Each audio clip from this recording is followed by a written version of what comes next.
नमस्कार दोस्तों, इस वीडियो में आपका स्वागत है। तो इस वीडियो में आपको गेट जो 2021 जो एग्जाम हो रहा है उसका एग्जाम पैटर्न क्या है, एलिजिबिलिटी क्राइटेरिया क्या क्या है, आपका कौन सा सिलेबस है और उससे सबसे बड़ा क्वेश्चन कि उससे आपको फायदा क्या होगा। क्योंकि बीएससी का स्टूडेंट भी थर्ड ईयर का भर दे रहा है, एमएससी का स्टूडेंट भी भर दे रहा है, उसमें फायदा क्या है, क्या उसमें फेलोशिप मिलता है कि नहीं मिलता, फ्यूचर करियर प्रोस्पेक्टिव क्या है, कोई अपॉर्चुनिटी मिलता है कि नहीं मिलता है, फर्दर अब्रॉड के लिए क्या अपॉर्चुनिटी मिलता है नहीं मिलता, इस सब चीज को मैं इस वीडियो में क्लियर कर दूंगा। तो वीडियो को फुल देखिएगा, अच्छे से देखिएगा, मैं ईच एंड एवरी टॉपिक को बताऊंगा। और मेरा ही इंस्टीट्यूशन में मतलब हम लोग का जेएनयू में बहुत सारे स्टूडेंट टॉप रैंकर है, 14 रैंक और होल्डर भी है। मैं उसका भी इंटरव्यू वीडियो लेके आऊंगा, तो उसके लिए मेरे चैनल को सब्सक्राइब करके रख दीजिएगा, नहीं तो आपको नोटिफिकेशन नहीं मिलेगा। ठीक है, तो पहले मैं बताना चाहता हूं कि एग्जाम पैटर्न, कोई भी एग्जाम देना चाहते हैं ना, तो उसके पहले आपको सिलेबस और उस एग्जाम पैटर्न को समझना पड़ता है।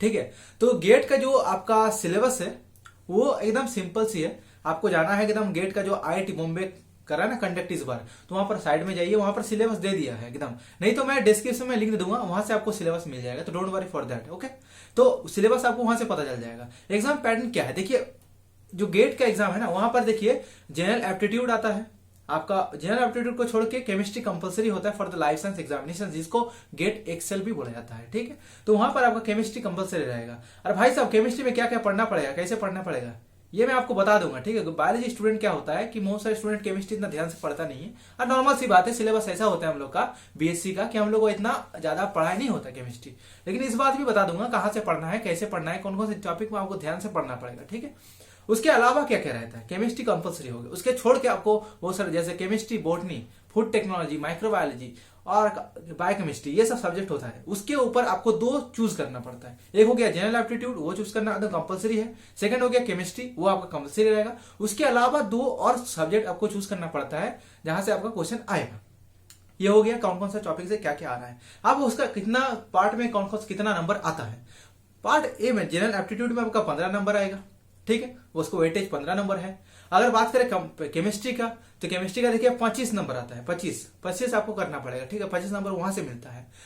और आपका ऑप्शनल जो होता है वहां पर आपको देखिएगा, फर्स्ट जो 10 नंबर को 10 क्वेश्चन होता है वहां पर 1 मार्क्स का होता है। सेकंड 10 नंबर होता है, वहां पर 2 मार्क्स का होता है क्वेश्चन। ठीक है, तो आपको टोटल 30 मार्क्स होता है। तो 30, अगर 2 ऑप्शनल रख रहे हैं तो वहां पर 30 इंटू 30 60 नंबर इधर हो गया।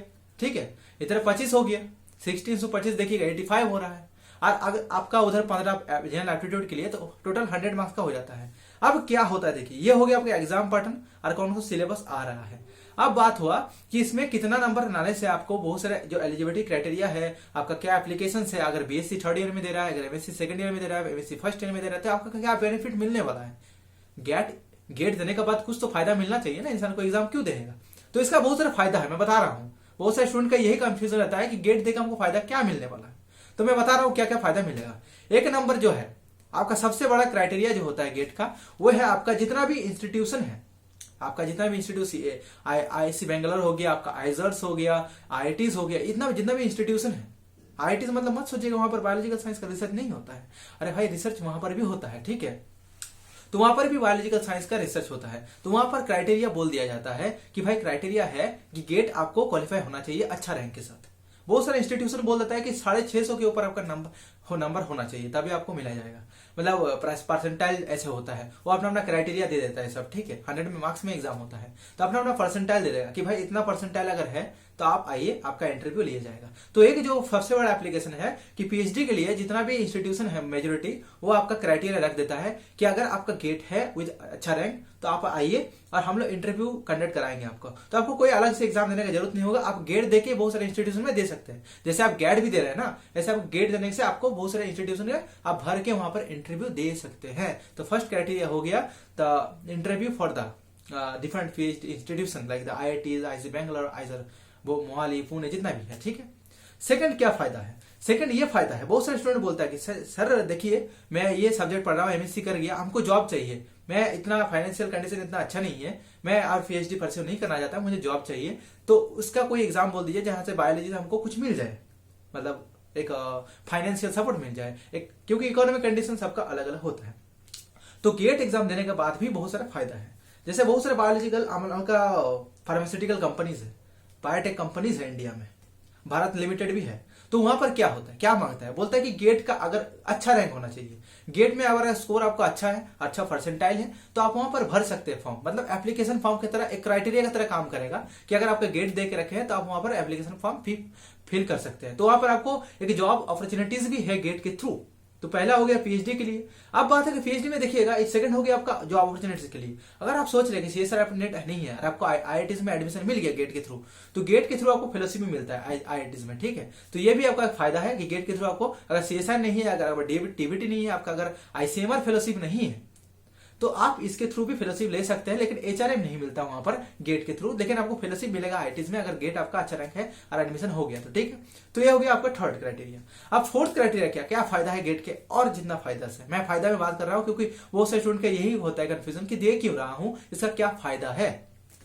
तो फोर्थ जो फायदा है आपका, वो है आपका foreign universities like the university of Singapore, university of Hong Kong. यहां पर क्या होता है, इस यूनिवर्सिटीज में देखिएगा वहां पर गेट का स्कोर मांगा जाता है। अगर आपका स्कोर गेट का अच्छा है विद गुड रैंक, आपका एकेडमिक क्वालिफिकेशन बहुत अच्छा है, एक्स्ट्रा करिकुलर एक्टिविटी है, रिसर्च पर एक्सपीरियंस है, तो आप क्या कर सकते हैं, वो गेट रैंक को लेके आप अप्लाई कर सकते हैं। वहां पर आपका एडमिशन हो जाएगा विदाउट जीओरी एंड टोइफल। ये सब एग्जाम के बिना भी आपका वहां पर एग्जाम हो जाता है, आपका एडमिशन हो जाता है अगर आपका गेट में रैंक अच्छा हो तो ये सब फायदा है आपका गेट का, ठीक है। तो गेट एक बोल सकते हैं बहुत इंपॉर्टेंट एग्जाम है, जॉब पॉइंट ऑफ व्यू से, आपका PhD interview point of view से, एडमिशन के पॉइंट ऑफ व्यू से बोल सकते हैं। क्योंकि बहुत सारे स्टूडेंट आईआईटीज में भी एडमिशन लेता है बायोलॉजी के लिए। आईआईटी दिल्ली में, IIT Kanpur, IIT Roorkee, IIT Indore, IIT Bombay, ये सब इंस्टीट्यूशन है जहां पर बहुत सारे स्टूडेंट पीएचडी के लिए एनरोल होता है। तो वहां पर आपका गेट का स्कोर बहुत ही वैल्यू रखता है, ठीक है। उसके अलावा फॉरेन में भी अप्लाई करते हैं तो बहुत, आप मत सोचिएगा कि यूनिवर्सिटी ऑफ सिंगापुर है, यूनिवर्सिटी ऑफ हांगकांग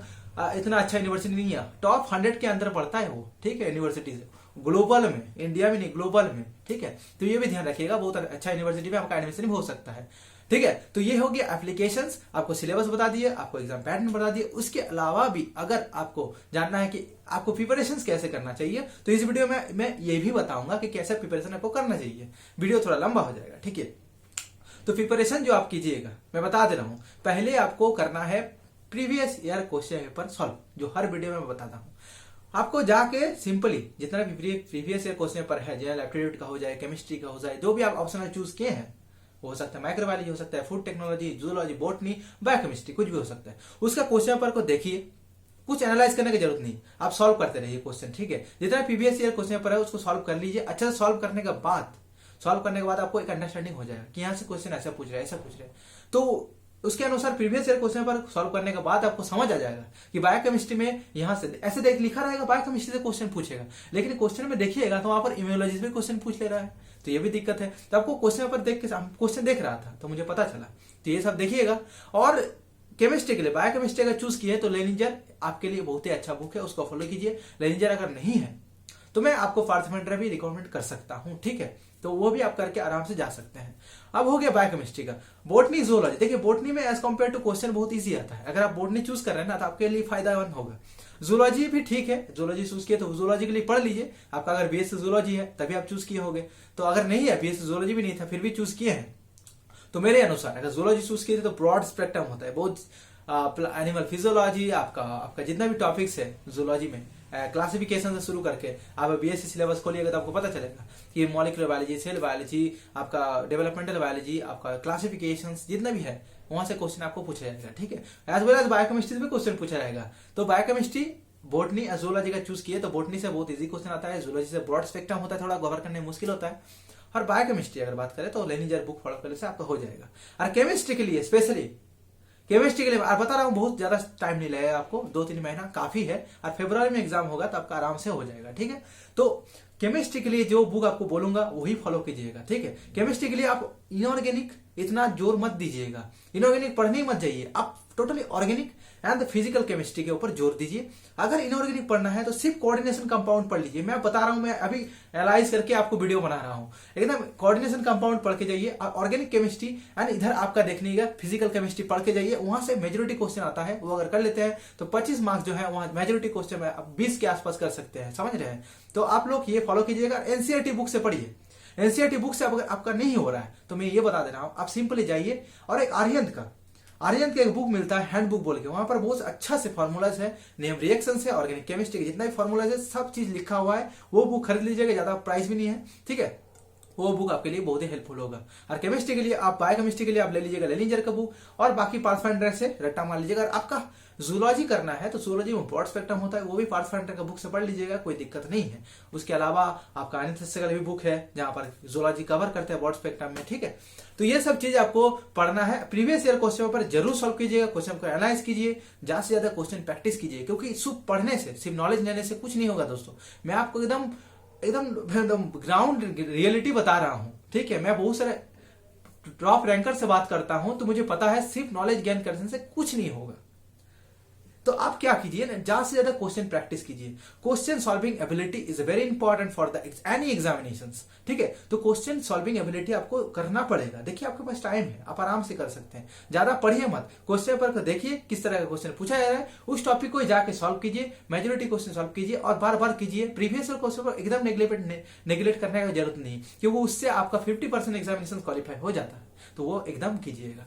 तो बहुत बहुत धन्यवाद दोस्तों वीडियो देखने के लिए। कोई भी कंफ्यूजन हो तो आप लोग कमेंट बॉक्स में कमेंट कर दीजिएगा। मैं तो मेरा व्हाट्सअप नंबर है, वहां पर भी आप कांटेक्ट कर सकते हैं मेरे साथ। तो हर बार वीडियो देखने के लिए, लाइक करने के लिए, दोस्तों से शेयर करने के लिए प्रेम पूर्वक, आदर पूर्वक बहुत बहुत धन्यवाद आपको।